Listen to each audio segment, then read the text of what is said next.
Very good afternoon to all of you. My name is Amit Tyagi और आप देख रहे हैं मेरे YouTube channel commerce classes by Tyagi sir.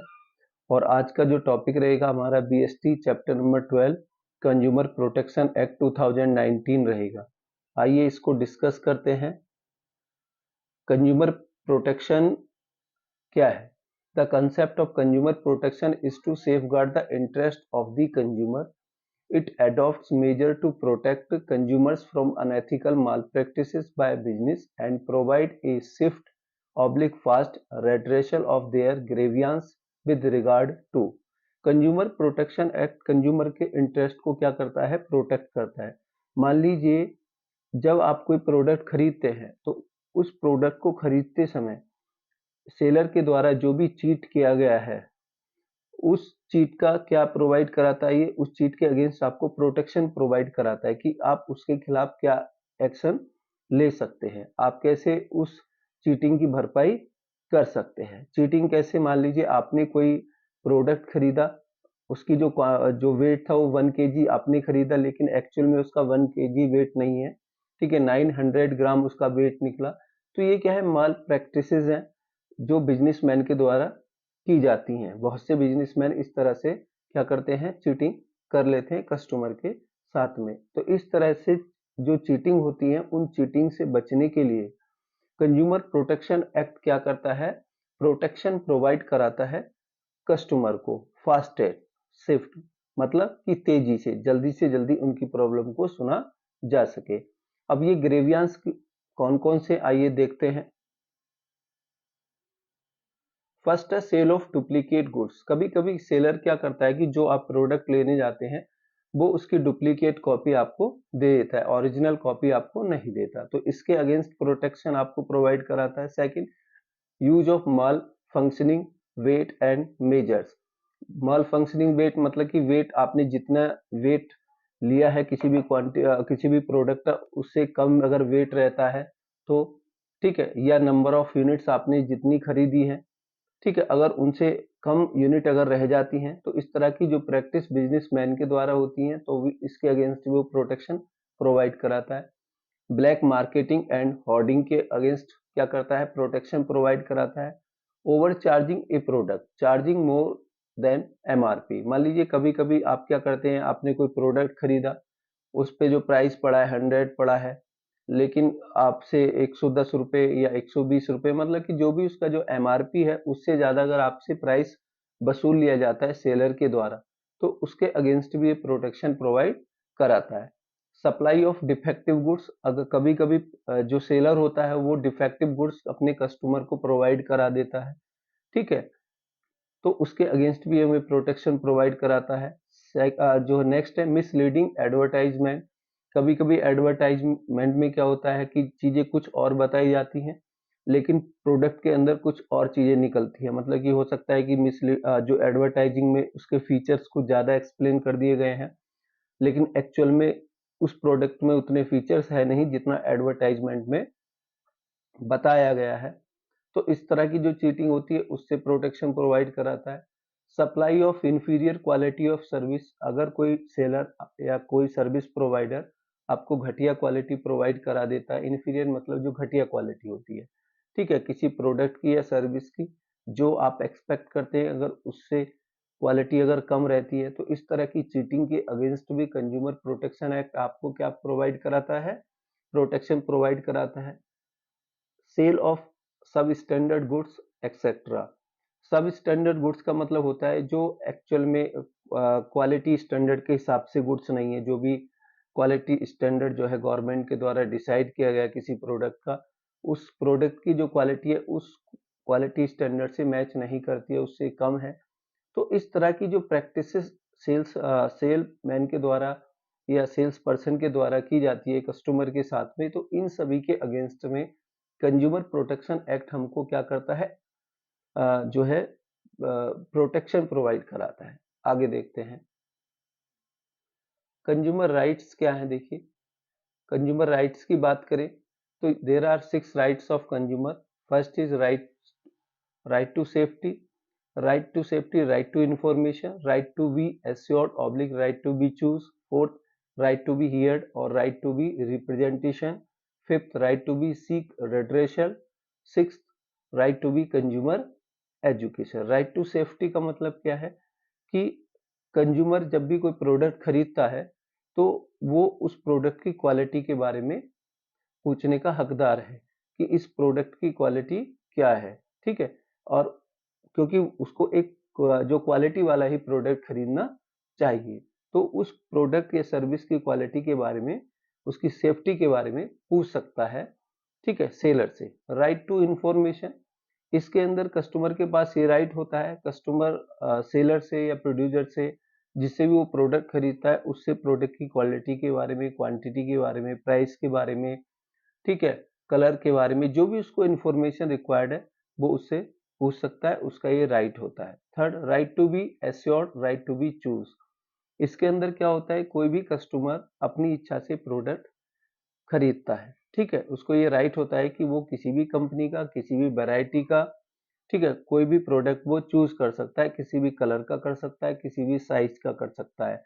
Seller या प्रोड्यूसर या कोई जो व्यक्ति प्रोडक्ट बेच रहा है वो कस्टमर को क्या कर सकता, क्या नहीं कर सकता, उसको फोर्स नहीं कर सकता, ठीक है। तो कस्टमर अपनी चॉइस से प्रोडक्ट को खरीद सकता है। Fourth, right to be heard और right to be representation.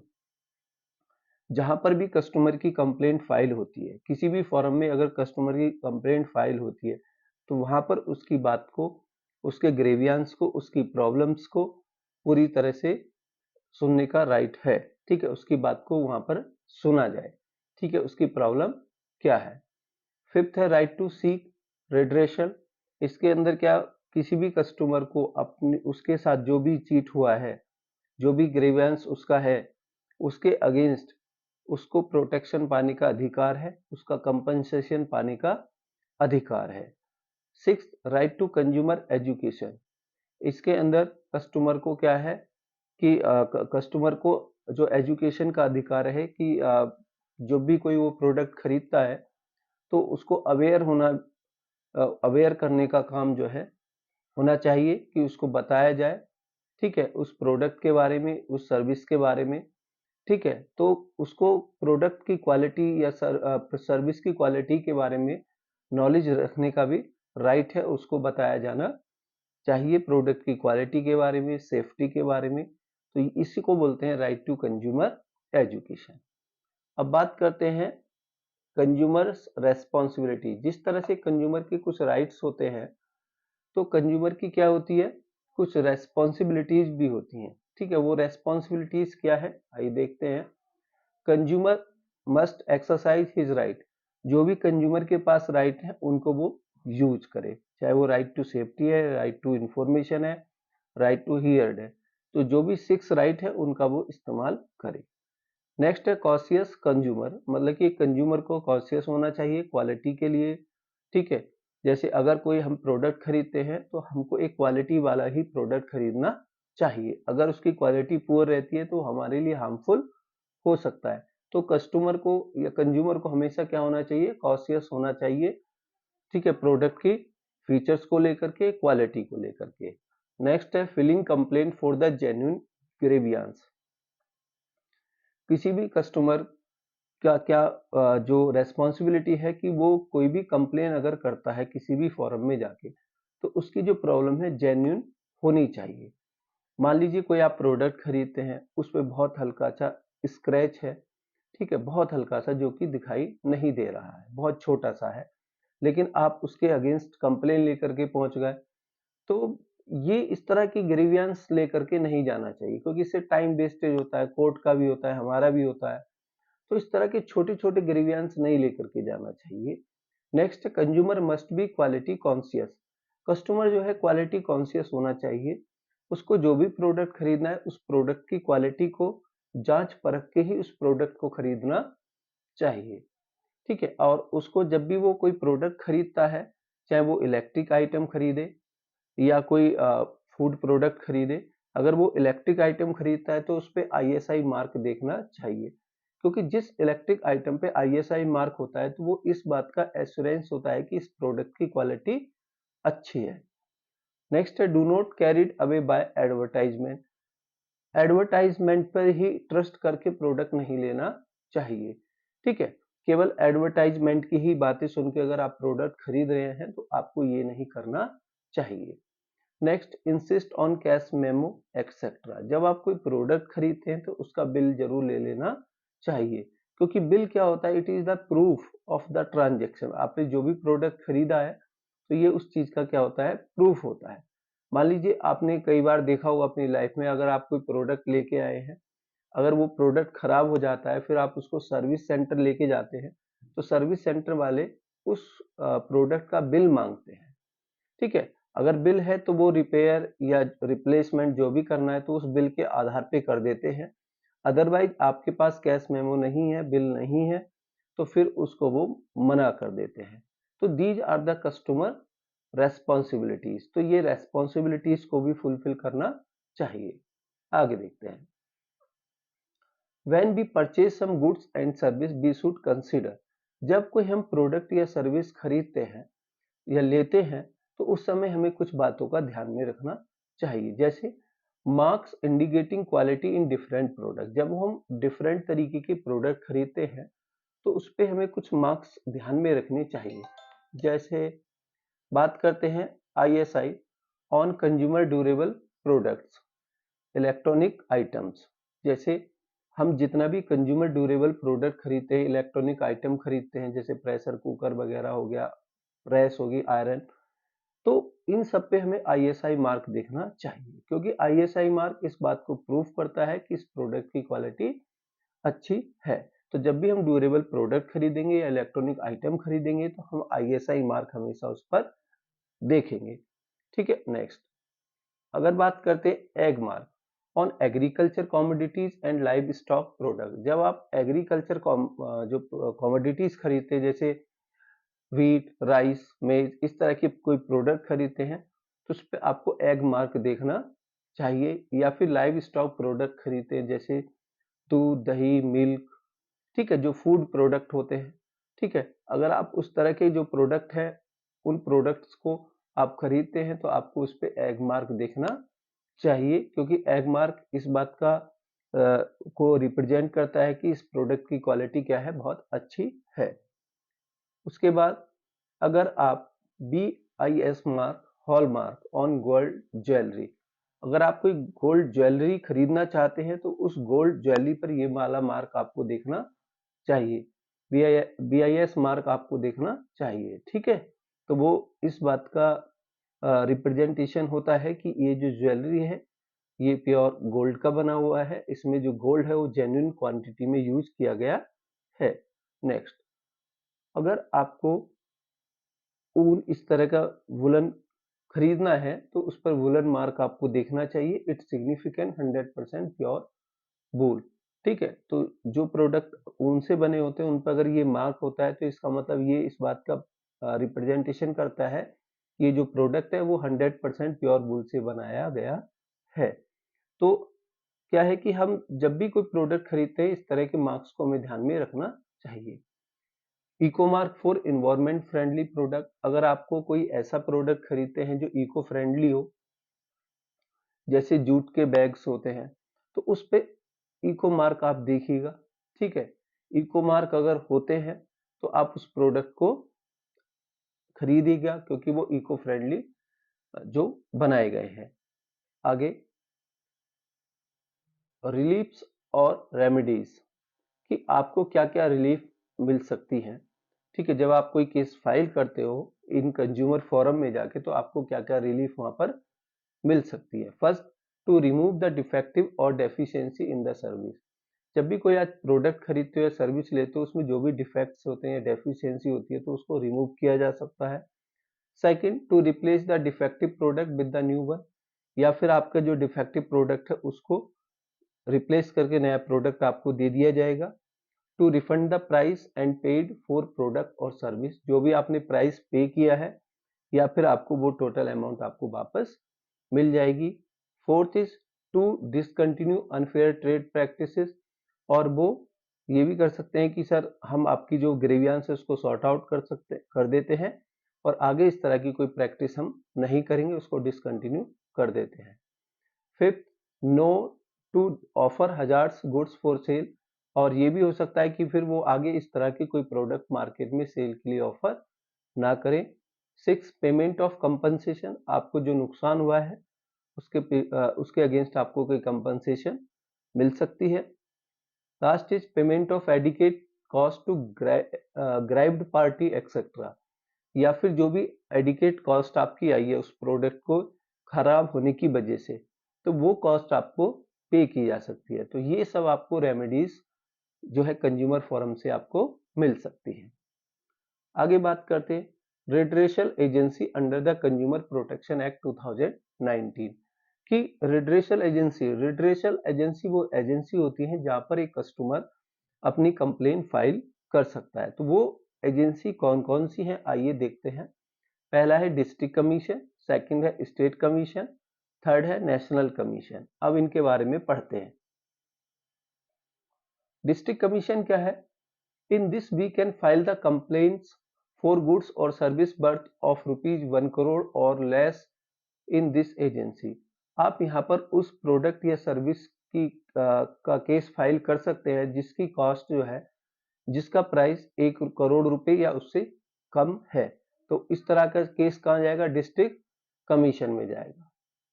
Second, district forum में give aggrieved parties 5 days for settlement. District forum में आपको 5 दिन के अंदर जो भी सॉल्यूशन है वो देने की कोशिश की जाती है कि लगभग 5 दिन में आपका सेटलमेंट हो जाता है। Next, if the aggrieved party is not satisfied by the jurisdiction of the district commission, then they can file an appeal against the judgment in state commission within 45 days। अगर aggrieved party डिस्ट्रिक्ट फोरम के judgement से सहमत नहीं है तो आप अपना case next 45 days के अंदर, ठीक है, स्टेट कमीशन में डाल सकते हैं। आगे अब बात करते हैं स्टेट कमीशन की। स्टेट कमीशन के अंदर क्या है? जो सेकंड फोरम है, in this we can file the complaints for goods और service worth more than ₹1 crore और less than ₹10 crore in this agency. यहाँ पर हम वो केस फाइल कर सकते हैं जिन गुड्स की या सर्विसेज का जो प्राइस 1 करोड़ रुपए से ज्यादा है लेकिन 10 करोड़ रुपए से कम है। तो इस तरह का, इस रेंज का कोई भी प्रोडक्ट अगर या सर्विस आपने ली है और उसमें कोई डिफेक्ट है तो आपका जो केस फाइल होगा वो स्टेट कमीशन में फाइल होगा। आगे है, if the aggrieved party is not satisfied by the jurisdiction of the state commission, then they can file an appeal against the judgment in national commission within 30 days। अगर आप state commission के judgement से satisfy नहीं है तो फिर next 30 days के अंदर आप अपना केस नेशनल कमीशन में फाइल कर सकते हैं, जो कि थर्ड जो है फोरम है। अब बात करते हैं नेशनल कमीशन क्या है। The complaint can be field in national commission if the value of goods exceed ₹10 crore. अगर किसी गुड्स या सर्विस की वैल्यू 10 करोड़ रुपए से ऊपर है और वो प्रोडक्ट या सर्विस डिफेक्टिव है तो आप इसका जो केस है नेशनल कमीशन में डाल सकते हैं। If the aggrieved party is not satisfied by the jurisdiction of the national commission, then they can file an appeal against the judgment in Supreme Court within 30 days। अगर आप इस जो national commission के judgement से satisfy नहीं है तो आप नेक्स्ट 30 डेज में अपना केस सुप्रीम कोर्ट में डाल सकते हैं। आगे बात करते हैं composition body of district commission की। ये जो कमीशन है, district commission, national commission, state commission, इनमें जो एडमिनिस्ट्रेटिव बॉडी है उसमें कितने लोग होते हैं? तो आइए देखते हैं। In district commission there are 3 members. District commission में 3 लोग होते हैं। 1 इज प्रेसिडेंट, इसमें एक प्रेसिडेंट होता है, appoint by the state government on the recommendation of selection committee. और ये जो प्रेसिडेंट होता है इसका जो अपॉइंटमेंट होता है स्टेट गवर्नमेंट के द्वारा होता है, लेकिन जो है किसकी रिकमेंडेशन के बेसिस पर? सिलेक्शन कमेटी के। और ये जो प्रेसिडेंट होता है डिस्ट्रिक्ट कमीशन का, ये जो डिस्ट्रिक्ट कोर्ट का वर्किंग या रिटायर्ड जज हो सकते हैं, ठीक है। उसके अलावा प्रेसिडेंट के अलावा इसमें 2 अदर मेंबर्स होते हैं। उनमें से क्या होना चाहिए? 1 इज वुमेन, एक उनमें से लेडीज होना जरूरी है। अब बात करते हैं composition body of state commission. In state commission there are 5 members, यहाँ पर 5 लोग होते हैं। वन इज प्रेसिडेंट, यहाँ पर जो एक होता है वो क्या होता है, प्रेसिडेंट होता है। प्रेसिडेंट का अपॉइंट कौन करता है, president appointed by state government after consultation with the chief justice of the high court. ठीक है, जो प्रेसिडेंट का जो सिलेक्शन होता है उसको भी स्टेट गवर्नमेंट करती है, लेकिन किससे कंसल्टेशन करने के बाद, chief justice of high court. और ये जो प्रेसिडेंट होते हैं या तो ये जो हाई कोर्ट के वर्किंग या रिटायर्ड जज होते हैं।